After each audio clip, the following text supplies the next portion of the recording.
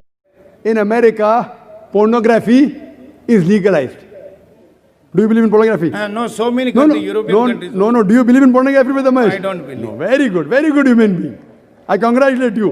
But the majority. اوہو دوستو، یہ ایسا جواب تھا جس نے اس بندے کی جان نکال دی اور بہت شرمندہ ہوا۔ ڈاکٹر ذاکر نائک صاحب نے فرمایا لیکن مغرب میں لوگوں کی اکثریت پورنوگرافی یعنی فحش فلموں پہ یقین رکھتی ہے، تو کیا آپ بھی دیکھیں گے؟ نہیں نا، تو اس کا مطلب آپ سچ کے نزدیک ہیں۔ بھائی اسلام میں اکثریت نہیں جیتتی بلکہ یہ دیکھا جاتا ہے کہ کون صحیح ہے اور کون غلط ہے۔ جہاں تک آپ کی بات ہے کہ عیسائیت میں بت پرستی ہے تو یہ غلط بات ہے، بت پرستی عیسائیت میں نہیں ہے، بلکہ کچھ عیسائی بت پرستی کرتے ہیں جیسے کچھ مسلمان بھی غلط کام کرتے ہیں۔ ڈاکٹر ذاکر نائک صاحب نے فرمایا کہ اگر آپ بائبل کی بک آف ڈیٹانومی اولڈ ٹیسٹمنٹ پڑھیں تو اس میں لکھا ہے کہ میری کوئی بھی تصویر نہیں ہے، کسی قسم کی شبیہ نہیں ہے، لہذا اولڈ ٹیسٹمنٹ کے مطابق بت پرستی حرام ہے۔ اس کے علاوہ یسوع مسیح gospel of Matthew verse number 17 میں فرماتے ہیں کہ سوچنا بھی مت کہ میں خدا کا قانون توڑنے آیا ہوں، بلکہ میں تو اسے مکمل کرنے آیا ہوں۔ جو کوئی بھی چھوٹی سی بھی نافرمانی کرے گا وہ جہنم میں جائے گا اور جو فرمان برداری کرے گا اسے جنت میں جگہ ملے گی۔ اس کا مطلب ہے کہ اگر آپ جنت میں جگہ پانا چاہتے ہیں تو آپ کو اولڈ ٹیسٹمنٹ پر چلنا پڑے گا۔ خدا کی کوئی بھی شبیہ نہیں بنانی، پھر بھی وہ بناتے ہیں، آخر کیوں؟ لیکن تمام عیسائی بھی نہیں بناتے ہیں، کیتھولک فرقہ بناتا ہے، اسی وجہ سے دوسرے عیسائی احتجاج کرتے ہیں کہ یہ غلط ہے، لہذا بائبل کے مطابق بھی بت پرستی حرام ہے۔ اسی طرح ہندو بھی بتوں کی پوجا کرتے ہیں، جبکہ میں نے پہلے بھی کہا تھا کہ یہ ویداس میں لکھا ہے کہ خدا کی کوئی تصویر نہیں ہے، نہ ہی کوئی بت پرستی ہے اور نہ ہی اس کا کوئی بت ہے۔ ڈاکٹر ذاکر نائک صاحب نے مہیش سے پوچھا کہ بھائی کیا آپ بتوں کی پوجا کرتے ہیں؟ مہیش نے کہا جی ہاں میں کرتا ہوں۔ پھر تو آپ ویداس کے مخالف جا رہے ہیں۔ ڈاکٹر ذاکر نائک صاحب نے فرمایا مہیش نے کہا کہ یہ اس لیے کیونکہ میں تمام مذاہب پر یقین رکھتا ہوں۔ ڈاکٹر ذاکر نائک صاحب نے کہا کہ بھائی اگر آپ تمام مذاہب پر یقین رکھتے ہیں تو اس کا مطلب کہ آپ ہندو مت کی پیروی نہیں کر رہے ہیں۔ مہیش نے کہا کہ کیا خدا سو رہا ہے؟ اسے تو سب پتا ہے، اس نے سب کچھ بنایا ہے، تو اسے پتا ہے کہ ہر مذہب کی اپنی جگہ ہے، جیسے کہ اسلام۔ جواب میں ڈاکٹر ذاکر نائک صاحب نے فرمایا کہ آپ کی اس بات کا جواب قرآن میں ہے۔ اللہ تعالیٰ نے سورہ بقرہ کی آیت نمبر 255 میں فرمایا اللہ لا الہ الا هو الحی القیوم لا تأخذہ سنۃ ولا نوم، کہ اللہ وہ ذات ہے جو ہمیشہ سے زندہ ہے، ہمیشہ زندہ رہے گا اور نہ ہی تو اسے نیند آتی ہے اور نہ ہی اونگ، یعنی اللہ کو سونے کی ضرورت نہیں ہے۔ مجھے اور آپ کو سونے کی ضرورت ہے لیکن اللہ کو نہیں۔ اللہ تعالیٰ نے قرآن مجید میں واضح طور پہ فرمایا کہ اگر وہ چاہتا تو تمام انسان مسلمان ہو سکتے تھے، اللہ تعالیٰ کو صرف کن بولنے کی ضرورت ہے۔ لیکن یہاں ہمارا امتحان ہے ہم سب کا، اگر خدا چاہے تو وہ آسانی سے آپ کو بت پرستی سے دور کر سکتا ہے، لیکن اللہ تعالیٰ انسانوں کو آزمانا چاہتا ہے۔ اللہ نے ہمیں اصول بتا دیے، اب ان اصولوں کو مانے یا نہ مانے۔ ڈاکٹر ذاکر نائک صاحب نے فرمایا کہ رہی آپ کی بات کہ آپ تمام مذاہب کو مانتے ہیں، تو آپ نہ ہی اسلام کو مان رہے ہیں اور نہ ہی عیسائیت کو اور نہ ہی ہندو مت کو، نہ ہی بدھ مت کو۔ بدھ مت میں کہاں لکھا ہے کہ بت بناؤ اور بتوں کی پوجا کرو؟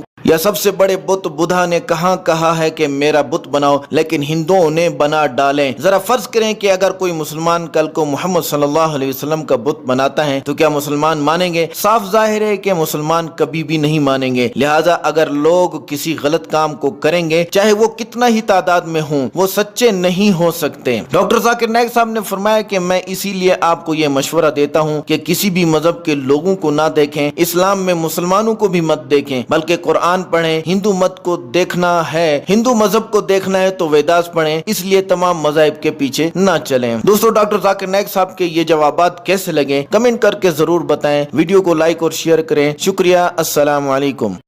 مولاي صل وسلم دائما أبدا على حبيبك خير الخلق كلهم مولاي صل وسلم دائما أبدا على حبيبك خير الخلق كلهم محمد سيد الكونين والثقلين